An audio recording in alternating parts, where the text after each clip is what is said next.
That's right. Those are spring breakers in Miami. Looks like a lot of fun, doesn't it? Except it's not. Spring breakers have led to a pretty strict time code, or I should say curfew. I don't know what a time code is. I'm ridiculous. But basically, so many spring breakers have flooded into Miami, causing chaos in the streets that authorities there have decided to implement a pretty strict curfew beginning at 8 p.m. And in fact, just recently they decided to extend that curfew as a result of some of that chaos. So Miami Beach officials have extended the emergency curfew for 3 weeks after more than 1,000 party revelers were arrested for flouting COVID-19 safety protocols during the spring break. Authorities say massive crowds on the beaches have brought chaos and disorder to the city. Now, one of the reasons why spring breakers have decided to go to a state like Florida is because Florida has been incredibly laxed in regard to coronavirus shutdowns. There is no mask mandate. If you come to a place like California or some of the other states that still have policies like that implemented, you might not have as much fun during spring break.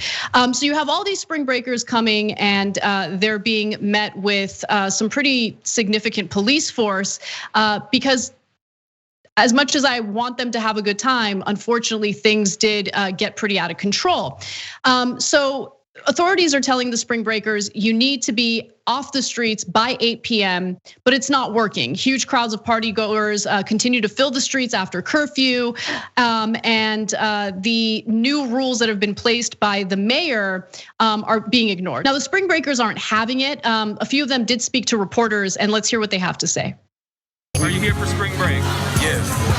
What has it been like so far? And are you not scared in the pandemic to be out here with the folks? I know, it's been swinging. There's so many females out here. I love it. I got my mans though, so be good. You infect someone's grandma or something? I doubt it. I highly doubt it. How great it should be out here anyway. There's so many people. So Cenk, I know that you guys talked about this a little bit on the show last week, but I wanted to kind of share my thoughts about how I don't think anyone should really be surprised, right? If you have a state that's traditionally a spring break type of state to go to, essentially messaging to the world that they don't take COVID seriously, they're not gonna have a mask mandate, they're not gonna shut things down, they're not gonna have curfews, you don't have to eat outside at restaurants, you can go inside. Yeah, these are young people who have been cooped up inside during this pandemic. And that kind of messaging is going to attract giant crowds of people who are looking to have a good time. I'm not excusing anyone for any bad behavior, but let's keep it real. Like, people want to have a good time, and younger people, like, they think that they're invincible, right? Because COVID is known to be far more lethal to elderly people, to people who have pre-existing conditions. And a lot of young people think if they get COVID, they might get a little sick, but they'll survive it. It's not a big deal. And so I think that the messaging from officials in Florida, throughout this entire pandemic has only encouraged students to travel to Florida for spring break in order to have a good time. I don't know why they're shocked by this. Yeah, well, I have two thoughts on this. As we talked about last week, this story is a little complicated because on the one hand, you see the video, they're dancing on that car and stuff. That's somebody's car. I lived in Miami Beach, and I'm positive that the residents there are freaking out because those are massive crowds. Miami Beach is normally crowded, but damn, those are gigantic. And you're in the middle of a pandemic, obviously. But the spring break has become more and more black in South Beach, and some folks in Miami don't like that, and that dates back to 20 years from when I left. That had begun, and grumblings had begun. So there's a little racial undertone here too. So be careful about the story. All right, now the second part of it is, look, the dam's gonna burst. That's why I know some of you got mad at me last week when I started talking about how after I get the vaccines, no, we got to go back to normal, and we got to at some point not wear masks anymore. And so you do whatever you're comfortable with, and always dictated by your doctor and your interpretation of medicine and science, not mine, right? But we've got, after I get vaccinated, I'm not gonna go with masks anymore because the science says you're fine. and that you're not going, at this point, it looks like you're not going to spread it. By the way, I will change my mind instantly if there are studies out that say you could still spread it, okay? So that's a giant asterisk there.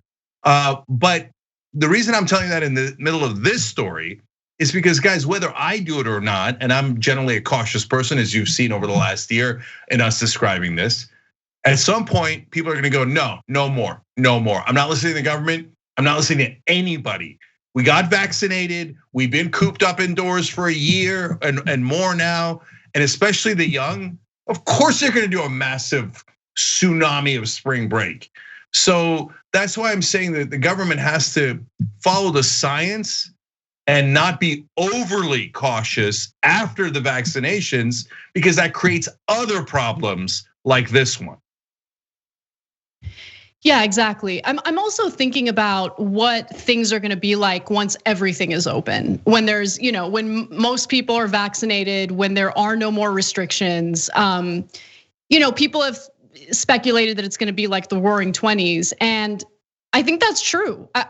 Like, part of the reason why I'm placing more of the emphasis on officials in Miami is because they should have been prepared. It seems like they weren't prepared for the large crowds that showed up, right? Because it's not like spring break prior to the pandemic was a small thing in Miami. It's always been a big thing. And so why weren't they prepared for the crowds? And why weren't they expecting the crowds, knowing that their state had been touting their anti-coronavirus restrictions policies almost from the very beginning? I mean, they should have expected this. Yeah, but Anna, it's even slightly worse than that. They spent $5 million advertising Miami as a spring break destination. It's the most they've spent in the last 20 years. Well, you can't tell everybody to come and then get mad at them for coming. So I think that everyone involved in this debacle in Miami and Florida is culpable here. And so I'm not too concerned about them crying me a river. But yeah, the residents have to be protected. And at some point, everybody else on the planet needs an outlet. So let's get vaccinated as quickly as possible. Let's confirm the science that we're going to be okay after the vaccinations. And then let's let everybody be human. Thanks for watching The Young Turks, really appreciate it. Another way to show support is through YouTube memberships. You'll get to interact with us more. There's live chat emojis, badges.